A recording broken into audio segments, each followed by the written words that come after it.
Hi, welcome to Infodumpies. My name's Brianne.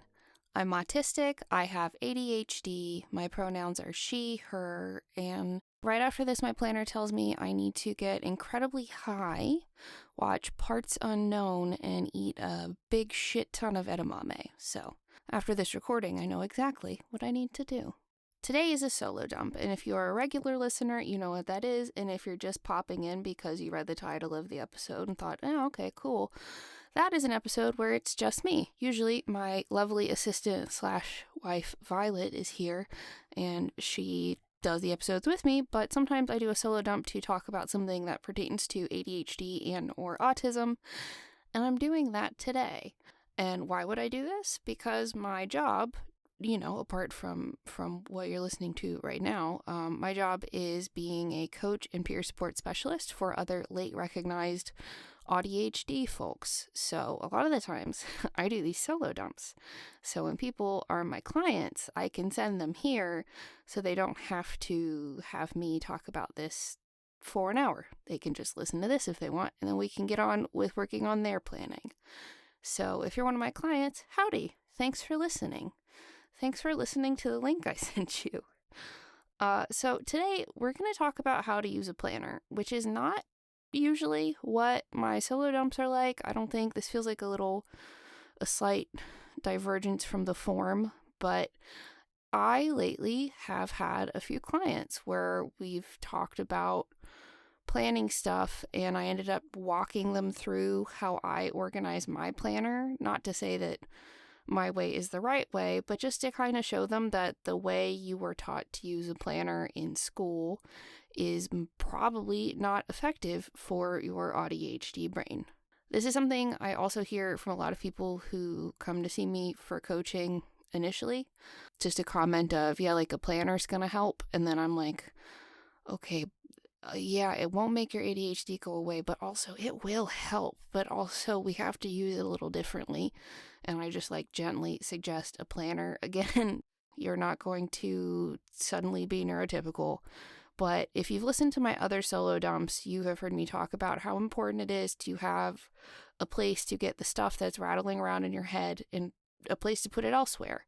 Because cognitive overwhelm is one of the big things that burns out autistic brains, and you can alleviate some of that by having just this storage space that you can come back to collect these thoughts, ideas, and things you're organizing.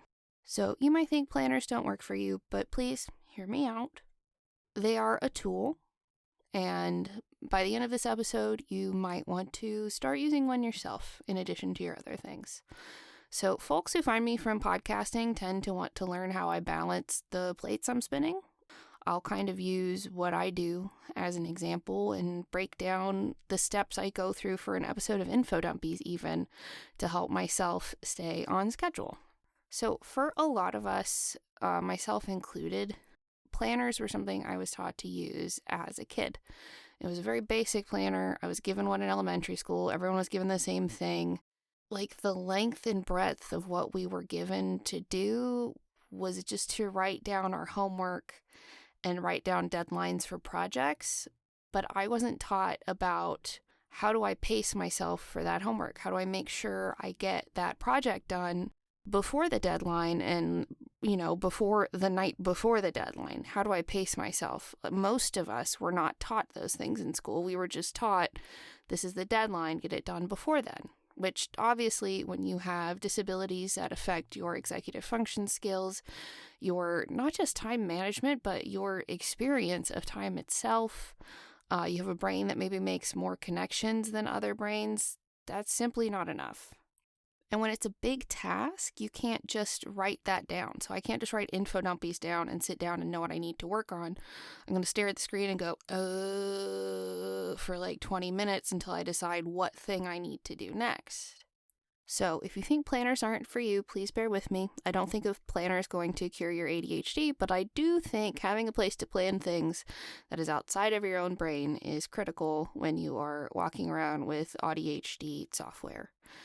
And also, AuDHDers tend to do better when we have redundancies for our responsibilities and for reminders, and having a place where you're physically writing those things down can help you kind of lock that in a little better than just entering it into a calendar once. And at the end of the day, I think a lot of hesitance to use planners from the AuDHD crowd is actually rooted in shame and black and white thinking. A lot of us are shamed for not being able to keep up with things, not being able to keep up with dates. We are shamed for, not seeing we had something due before, the night before. We're shamed for not checking stuff enough as kids. We're shamed for all kinds of things that were our disability, right? And then when you have that all or nothing / black and white thinking with autism, sometimes we expect ourselves to adhere to using the planner 100%, to complete 100% of what we write down for the day. Like it's a pass-fail thing, and that can be really stifling. And when you think of it as either I've done everything on here or I've failed, then you already have all this shame around your ability to do things that involve executive function skills.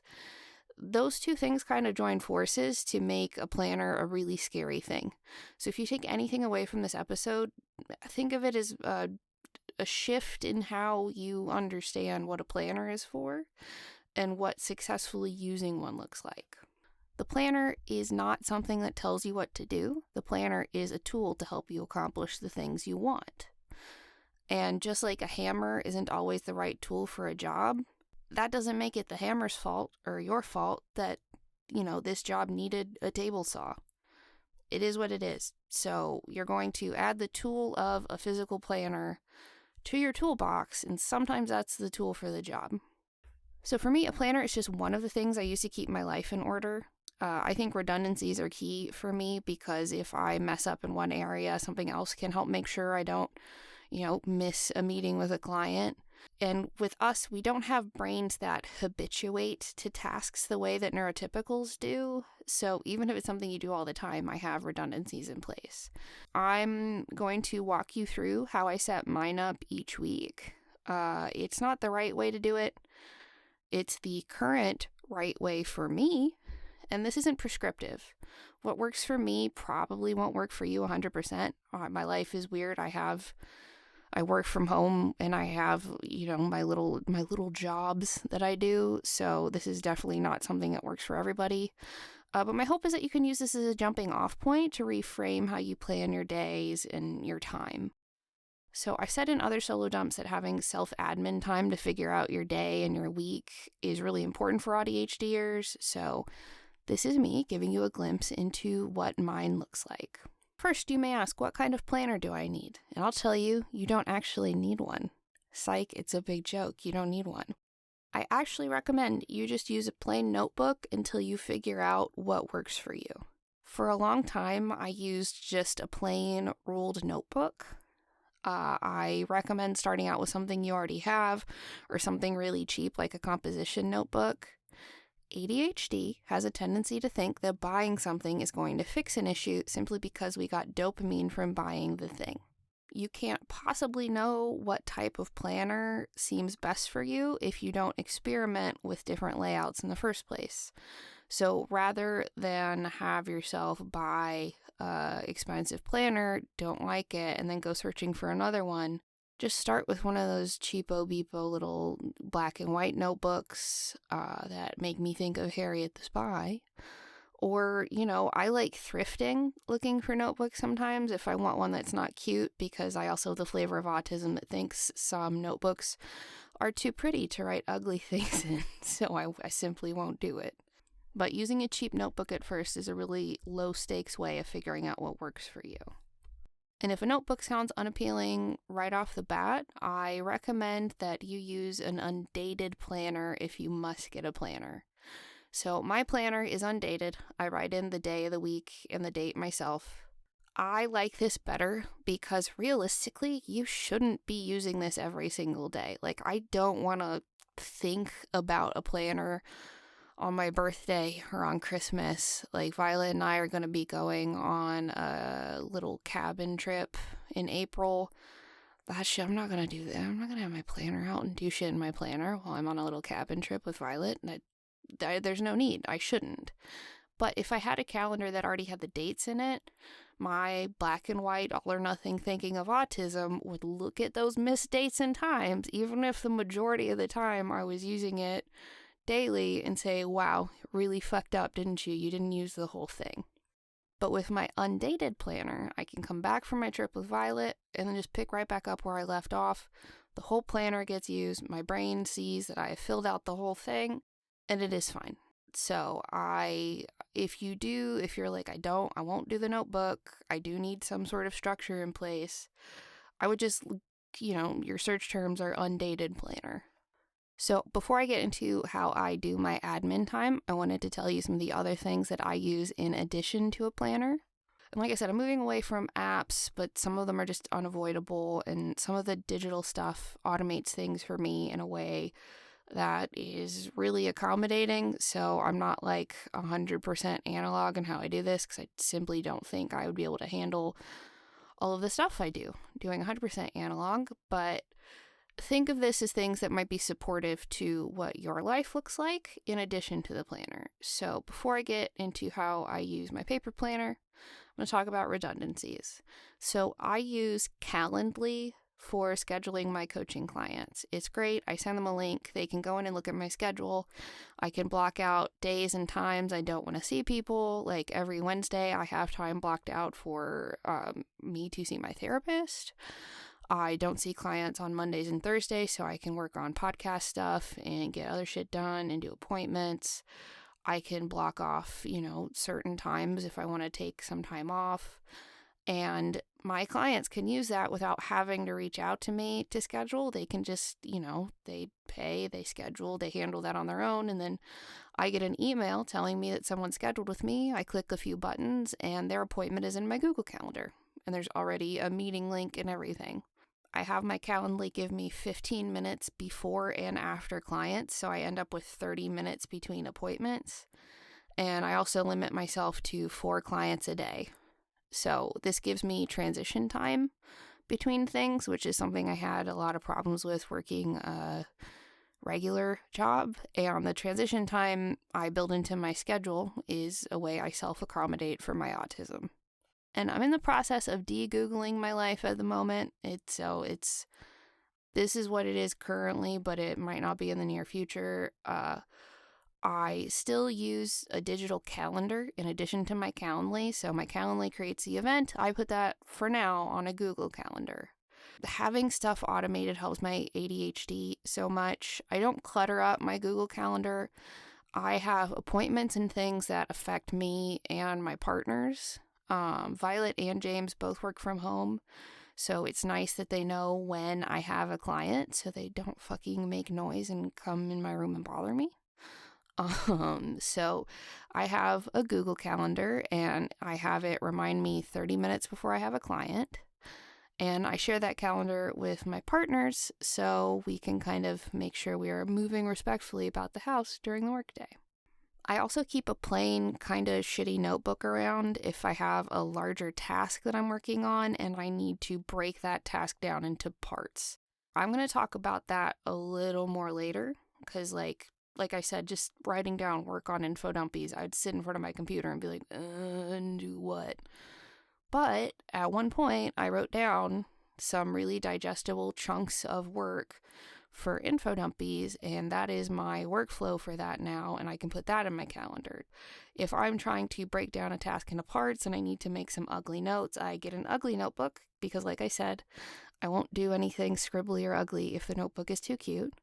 And this is where I dump my brain and organize my thoughts. I really recommend looking for notebooks and journals at thrift stores because usually someone used a few pages, ripped them out, and there's a perfectly good junky notebook for you to dump your brain in and do stuff like this.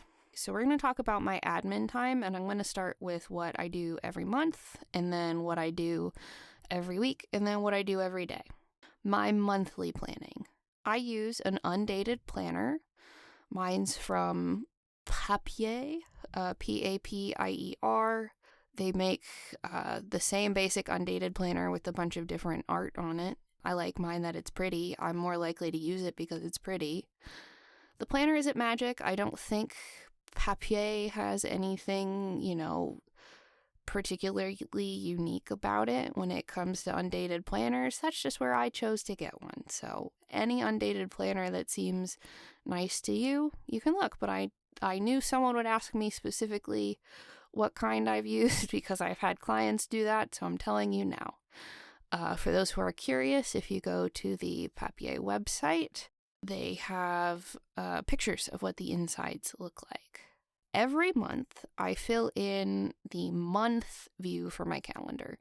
So my planner has months at the very beginning, and you just fill in the days and what month it is and what year it is. And I do that at the beginning of every month.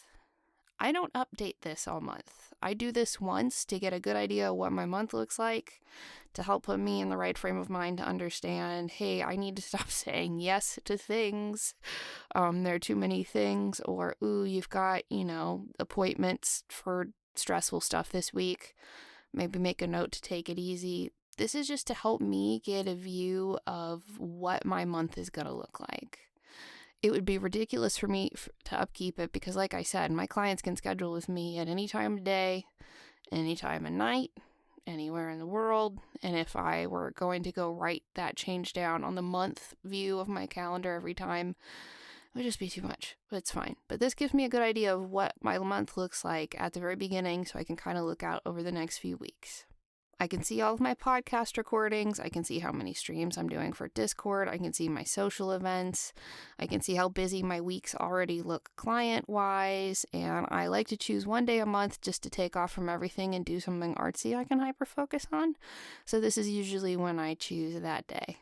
This is really a way to help me budget my energy better because it's both having chronic illness as a disabled person and being AuDHD, my energy is a very limited resource. My battery does not go up to 100% in the first place, so making sure that I am giving myself plenty of time to recuperate is vital. So I feel like my month view really helps me look at my month and make better decisions. Then we're going to get into my weekly planning. As a preface for my weekly planning, one way that I make sure that I am taking care of the different aspects of my life that need constant work is, for myself, I have identified what I like to call my spheres of responsibility. And these are, and I've made them spherical because these are things I will always have to keep the ball rolling on. You get it? Because it's round. But yeah, so some of us are going to have more of these spheres than others. If you have kids, that's a sphere I don't have. If you have, multiple jobs, those are going to be multiple spheres for you to be responsible for. I like to limit how many things I have to work on because if I didn't stop myself, I would be working on 8 audio dramas at a time. In this understanding all of these balls I have to keep rolling as individual things I have to keep moving all of the time is, again, a way to help me visualize how much work I have on my plate and budget my energy better. So right now, when I am planning and doing my admin time, my spheres of responsibility are this: my coaching work, Infodumpies, Murphy Bay Magic, Rampage Ministry, which is the audio drama that's not out yet, but we start recording next month, and that's on my planner now, but that's what that is. Murphy Bay Magic, Rampage Ministry, cleaning/housework, self-care, family time, and dogs. So, again, coaching work, Infodumpies, Murphy Bay Magic, Rampage Ministry, cleaning/housework, self-care, family time, and dogs. And you might be saying, that's a lot. Yes, it is quite a bit. But also, autistic person, you don't have to spend an hour a day on everything to make a difference. Sometimes spending 10 or 15 minutes on some of these things is enough to keep the ball rolling. Because another thing I have to tell people a lot in my job is that you don't have to commit several hours to work on a thing. With my spheres of responsibility, I just have to keep the ball moving at least one time a week on some of these. A lot of these, it's daily. And it's not a huge chunk of time. And this is a lot. And if you're already having trouble taking care of yourself after work, if you're in autistic burnout, if I had to commute to work, this would be completely different. Like, your life situations really determine how many spheres of responsibility you can handle, and some people are going to have bigger spheres than others. So, like, if you're responsible for a human child, that's the biggest one you got to take care of every day. You know what I mean? So your spheres of responsibility are highly individual. Some of them are going to take a little more effort to keep rolling than others. But ultimately, I think looking at all of the things you have on your plate and having a visual of that is good for how our brains work. This is what it looks like as a self-employed person who has pro gamer level stats as far as planning. So these are things I have to keep moving each week. Some of them are daily, some of them are not. As long as I keep them moving, I'm doing all right. I break down larger things like podcast work into steps, like I said, so I will use Infodumpies as an example here a little later. Okay, my weekly admin time. This is where my spheres go. So this is where I spend most of my time doing admin work. I've chosen to do this on Sunday evenings, but literally any day of the week or time of the day you think you're most likely to have it done is good. If a Wednesday at 2 p.m. is when you want to do your weekly reset, then God bless. Okay, I'm going to take you through how I do this weekly setup step by step.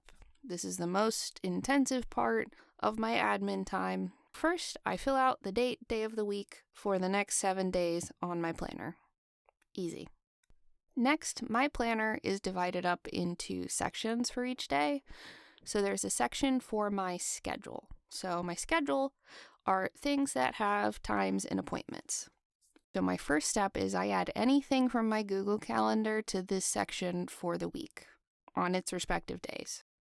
This is stuff like client appointments, streams I'm doing for the Discord server, date nights with James and Violet, or other social things I'm doing during the week. These are all timed events that involve other people. These are things that I must do that affect other people.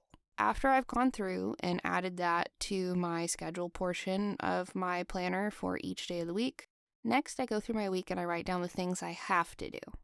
These are things that I have to get done, but they do not have other people involved. They are not assigned to a specific time of my week. They're not assigned to a specific time of my day. They're just stuff that I have to get done, and it's up to me to do it and decide when it gets done.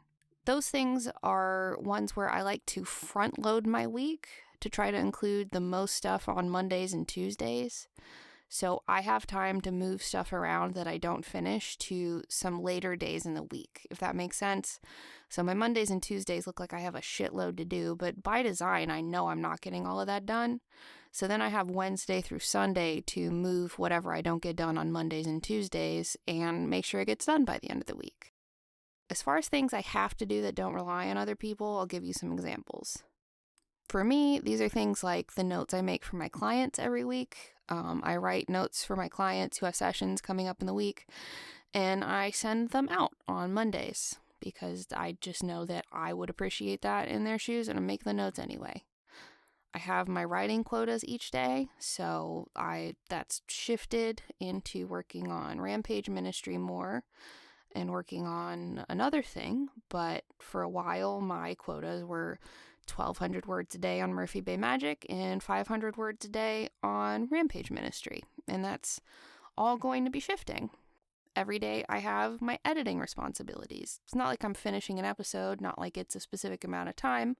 I have a step or a chunk in my editing of Infodumpies that I have to do. I will be doing the sound design for Rampage Ministry, so that will get added to this list and things will get shifted around. Apart from things related to work, I have some things that are in my have to do category that are part of my self-care, cleaning, and dog spheres of responsibility. So my weightlifting is something I have to do. My meditation is something I have to do. Practicing piano is something I have to do. That's in the self-care sphere. I start laundry 4 days a week. I move the dishes along every day at some point. I may unload them. I may load them. I may do both. I must pick some part of the process to keep the cycle of dishes moving. I have, moogie walkies. Spring is coming up, so gardening will be entering the chat as one of my big responsibilities in my cleaning housework sphere of responsibility. So come spring, I will probably be out making sure we don't have any of our mushrooms we're growing in the garden ready to be picked, because I have to get those before the goddamn squirrels get to them. So these kind of shift and change with, quite literally, with the seasons, but these are things that I have to do. Things I must do, things that don't have other people involved. They're just things that I know for me to feel like I am my best self and that I am keeping up with my life. These are things I gotta do. And as a side note, there is a section in my planner for priorities, and it has 3 bullet points. I really like this section. I label my priorities as the things that are most important to complete. If I get nothing else done but my appointments and those 3 tasks, I've won the day. Those are things I really do have to make sure I get done. So this past winter, my 3 priorities were usually the 1,200 words a day on Murphy Bay Magic and 500 words a day on Rampage Ministry and completing an editing step on Infodumpies. Those are going to change. There are some days, like on the weekends, where my cleaning stuff becomes the priority and I might miss some of the writing stuff. I just shift the priorities as I need to. After I've written in my appointments, things that have other people involved that I have to do, and then I've written down the things I have to do that don't have appointments, don't have slated times, they just need to get done this week. After I've gotten both categories of things I have to do put in my planner, then I do things I want to do. When you are AuDHD, you may really want to do stuff like work on a sewing project, work on a painting, work on a drawing, etc. And to a neurotypical, it may not make sense, but I have to schedule time to do this stuff, or else I'm just going to keep cleaning because there's like always stuff to do. And I have to deliberately tell myself that, like, no. You remember, you like to crochet. You should set aside some time to do the thing you enjoy, remember?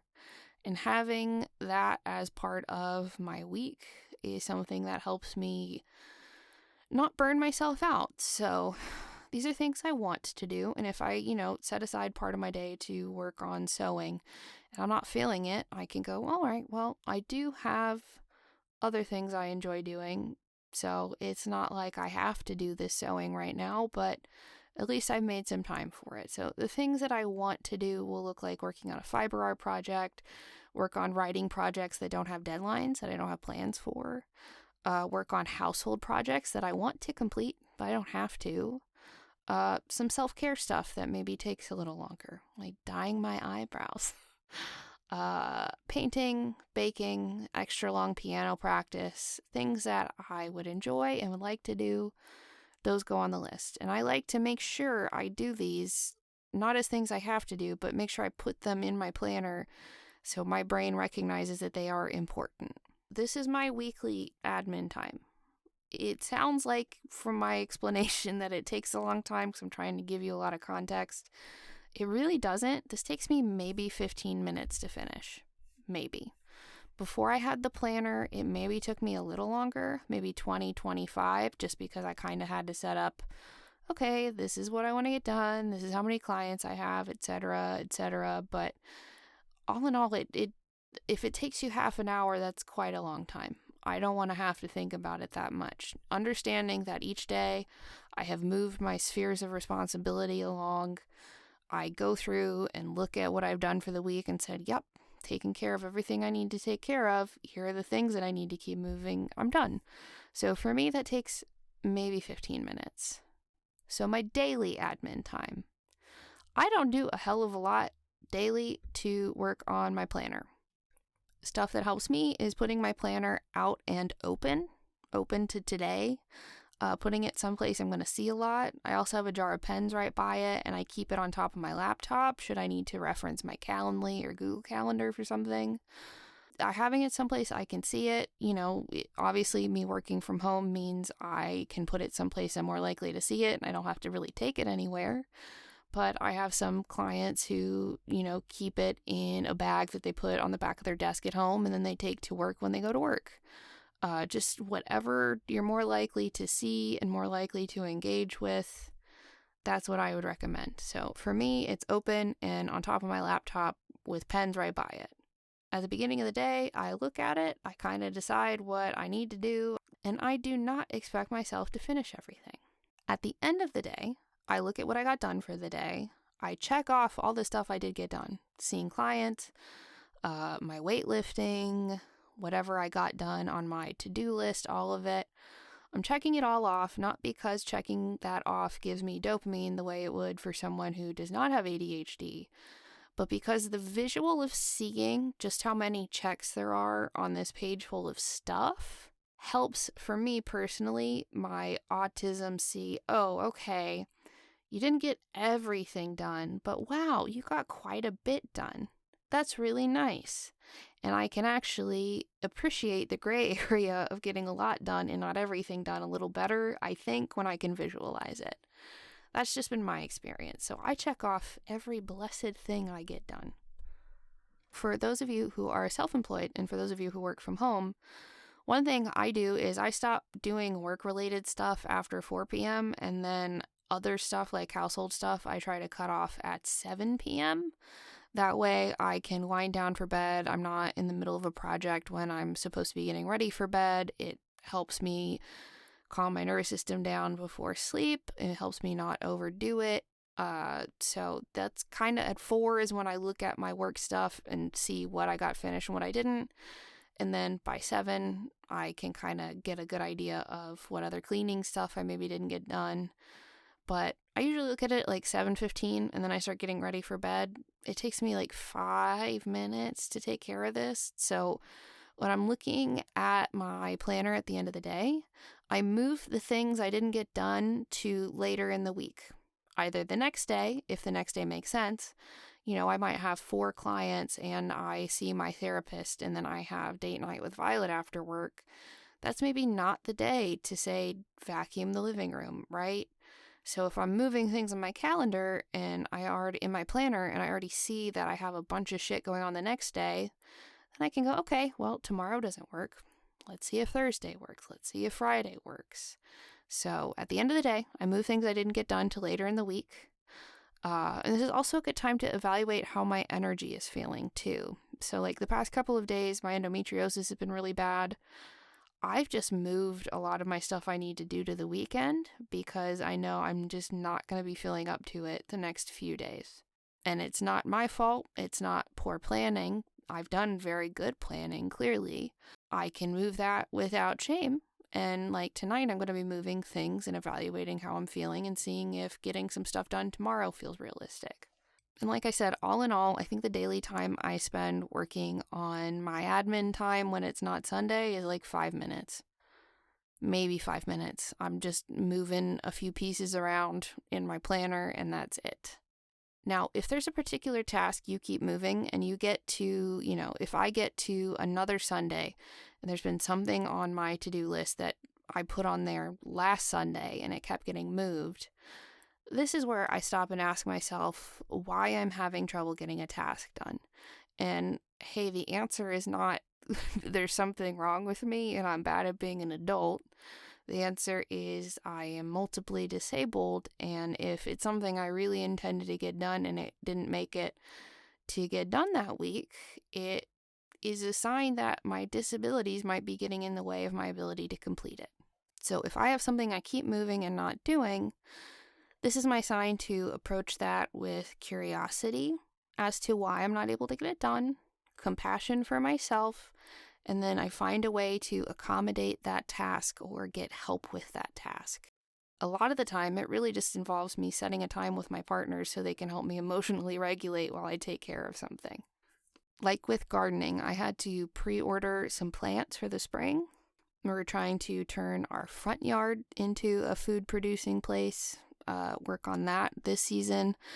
And I got a couple of dwarf cherry trees and a dwarf currant bush, and I was ordering a few other things for the garden, and that had been on my list for a week. And then I got to the end of another week and I was like, okay, well, it's still on my list. Why am I having trouble with this? And I was like, okay, well, I am worried that I might order something wrong, that I might read something wrong, that I might not think about some garden thing that I'm forgetting.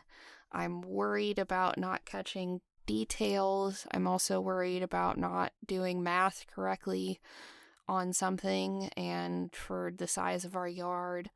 Oh, I'm worried that my AuDHD is going to miss an important detail when ordering. And I'm worried that my dyscalculia means that I will have thoroughly fucked up some sort of dimensions for a plant or something that I need to have in the yard and mixed up some numbers. So my solution to that was saying, hey, James. And I asked James because they do a lot of the gardening with me. I said, can you sit with me while I order these plants? And I already had the cart filled and I just explained what I was ordering, and James asked me some questions about the plants, and I was like, okay, no, I did do it right. Okay, thank you. And at the end of that, James is like, what did you need my help with? It's like, well, another brain to make sure I wasn't fucking something up. And that's exactly what they did. So instead of beating myself up about not ordering plants yet, I just asked James to sit there with me while I did it and walk through it with them, and that's all I needed. If you are experimenting with a planner and you keep moving a particular task, there is some reason, if you're making it, week after week without getting it done, there's some reason you're not, and the answer is not that you're lazy. The answer is that you're disabled. And I bet if you practice, you can figure it out. Okay, so before I close out, I'm going to talk briefly about breaking down tasks like I said I would, to kind of help you understand how me working on an Infodumpies might look in my planner. There are so many little steps to putting out a podcast that if I just had Infodumpies on a page every day, I wouldn't get a goddamn thing done because I'd have to decide what exactly I need to do for Infodumpies. So at one point, I wrote down the steps in the process to getting an Infodumpies from start to finish, and I go through that checklist with myself. So the podcast comes out on the 10th and 25th of each month. If I just wrote a notice on the 10th and 25th that an Infodumpies should be coming out, I would never get these episodes done. So I have earlier deadlines and checkpoints set for myself to make sure that I'm getting on track and getting these things done before, the day before it's due. I've broken down my work on Infodumpies into 10 steps of, working on the episode from start to finish. And I have these scheduled into my week every week. So let me go through these steps with you, and you can get an idea of what kind of stuff I get put on my calendar when it comes to taking care of my Infodumpies sphere of responsibility. So number 1 is schedule recording. Number 2 is notes and research for recording. Number 3 is record the episode. Number 4 is to put mine and Violet's audio into a single project. Number 5 is to clean up our audio tracks. And that's just for sound quality stuff. Number 6 is to edit 5 to 10 minute chunks of audio at a time, which is my preferred thing to do because 5 to 10 minutes of audio is actually quite a bit of work. And that keeps me from feeling like I have to sit there for 6 hours listening to myself talk. Okay, anyway, step 6 was edit 5 to 10 minutes of audio at a time. Step 7 was finishing touches, adding the intro and outro. 8 is record the housekeeping section and add it to the episode. Number 9 is schedule the episode to publish. And number 10 is to remind Violet to schedule the notes for the episode for a Patreon post. I'm just lather, rinse, repeating that thing for every single episode of Infodumpies that comes out. That's it. So day to day in my schedule, I keep the Infodumpies ball rolling. And today I was on step 3, record episode for this episode. Earlier this weekend, I was in the write up notes for recording part. I started that on Sunday. I had the idea, but I scheduled this a week or so ago. I'm also working on other episodes in the editing part of this process. So I was editing a different episode not too long ago. So these are always moving, and these are the little kind of steps I put on my calendar rather than just writing Infodumpies. So I'm usually doing 1 or 2 of these steps for an episode or more every day. This makes it so much less confusing to decide what I need to do because I know if I go through steps 1 through 10 and, edit 5 to 10 minutes of audio at a time, step 6, I just repeat that until the episode's done, I'm gonna get it done on time. And these things are scheduled leading up to my self-imposed deadline. So a few days before the episode is when I like to record the housekeeping section. So it's current for Patreon or other stuff we have going on. So I have a few days before the episode comes out is my final deadline to make sure I get the housekeeping section recorded and added and get all that done before it's due. And because I give myself a few days before it's actually due, should something go wrong, like a technical issue or something, which has happened before, I'm not completely fucked and going to be running late because I've given myself some wiggle room. But yeah, I know that was a lot about using a planner. I wanted to give you some core takeaways. The idea is not to have a system that looks like mine. The idea is to find what works for you. So, some core takeaways. The planner doesn't tell you what to do. The planner is a place you organize. It's a tool. It is not the right tool for every job, and it won't always be the most helpful tool, but it is one of the many tools in your toolbox. You are not meant to get everything done on your to-do list each day. You're just not. Having your work schedule with your to-do list can help you visualize how much time you actually have to get things done better. Spheres of responsibility as a concept can help you decide what to work on without hyper-focusing on one thing and dropping the ball in other areas. So there's always going to be cleaning to do. You'll always have stuff to fix. There isn't a single right answer for what to start on. So making sure you're just keeping the ball rolling on all of the stuff you need to work on, that's enough. That's the whole point. Next core takeaway is have redundancies. You have AuDHD. The planner is not enough. Whether that is Google Calendar or comparable digital reminder, whether that is sharing that calendar with a partner or a platonic loved one. I have clients who do that too, platonic friends who share calendars to help keep each other accountable. Have redundancies. You are disabled. It is not bad or bad adulthood or bad anything that you need to have redundancies. Set aside some admin time. It doesn't have to be a lot. In total, during my week, I spend maybe 45 minutes planning. And just because other people don't have to do this doesn't mean there's something wrong with you. You are, you're disabled. You get to spend some extra admin time. Part of the definition of disability is that it affects your day-to-day life and how you get things done, and this is one of those ways. Don't overcomplicate it, but just try some different layouts in a notebook first.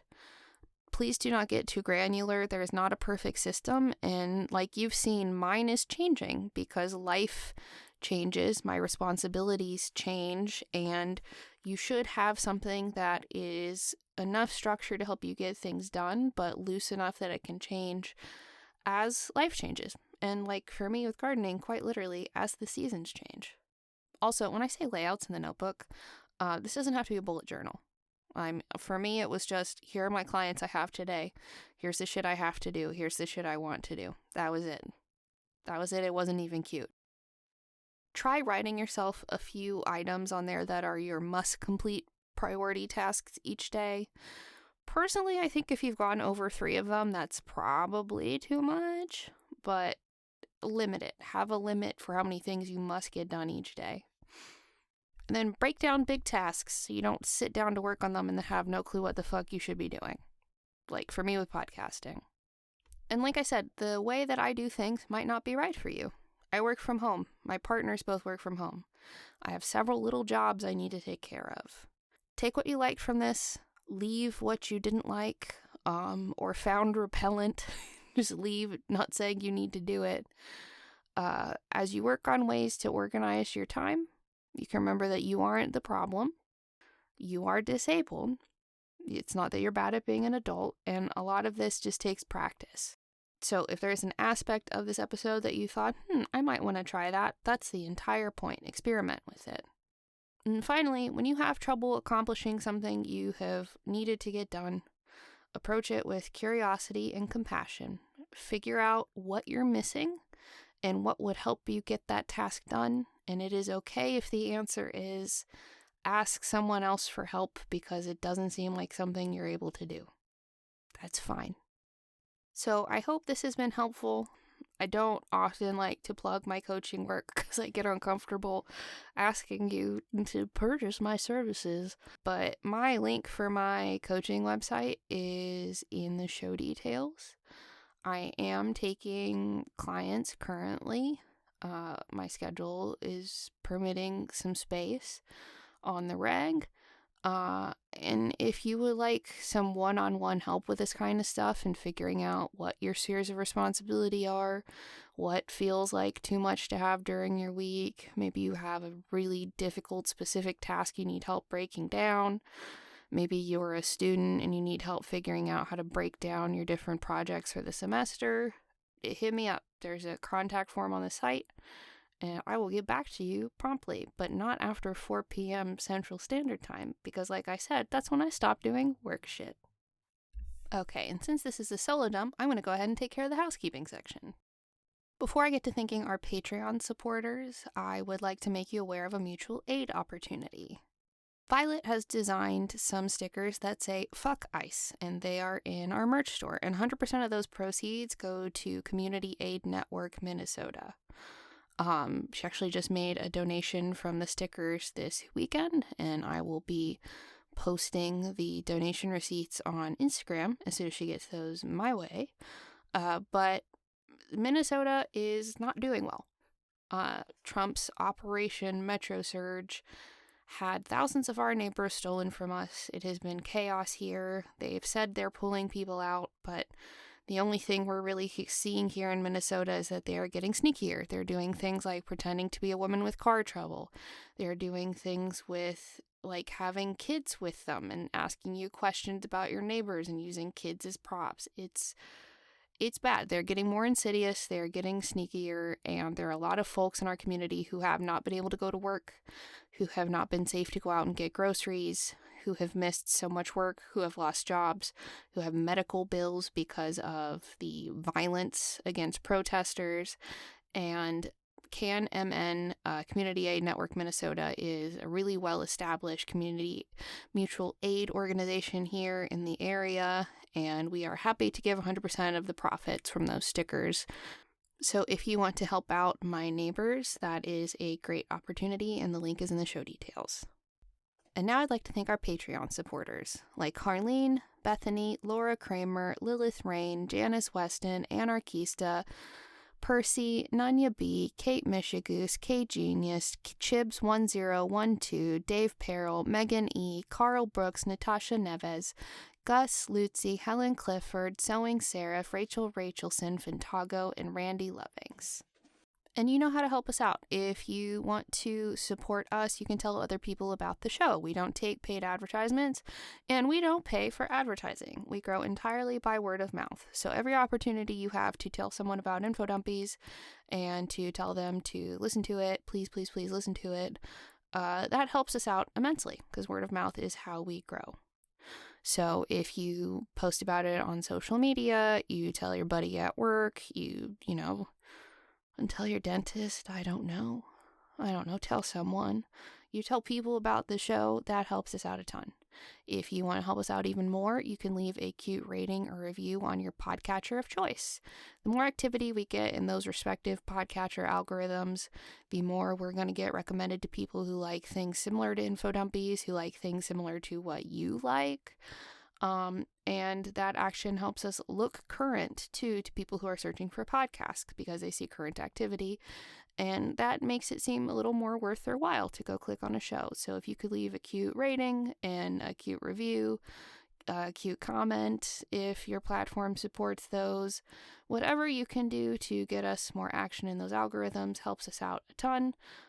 Subscribing on your podcatcher of choice is a great way to do that without having to do a lot else. And if you're in a place to support us financially, you can find a link to the Mixnomer Patreon in our show details. Tiers start at just $1, and you can support everything we do. I mentioned the sci-fi show we're working on, and it's because of y'all I was able to go purchase some very interesting bits and baubles for doing Foley work for that. Violet is building me the control panel of a spaceship for doing Foley work. Which is really exciting and not something I would fathom doing for an audio drama when we started doing Today's Lucky Winner. the fact that we have enough support that I can do weird stuff like that, and Violet can do weird stuff like that, is amazing. So you go support us on Patreon. That gets people new sound equipment, that gets us all kinds of things it takes to make shows like this. And if you would like to hang out with us, there is a link to our Discord server in the show details. We are currently working on solutions to what to do when Discord starts asking for ID, because we also think that sucks ass. So Discord is still going to be around. It's still going to be there, but we're also looking at other options, and we will let you know as soon as we figure that out, because they're trying to make the internet a hellscape. So yeah, if you want to hang out with us, we are on Discord, and you can come find us there. That's all I got for you this time, my friends. Until next time, clever sign off.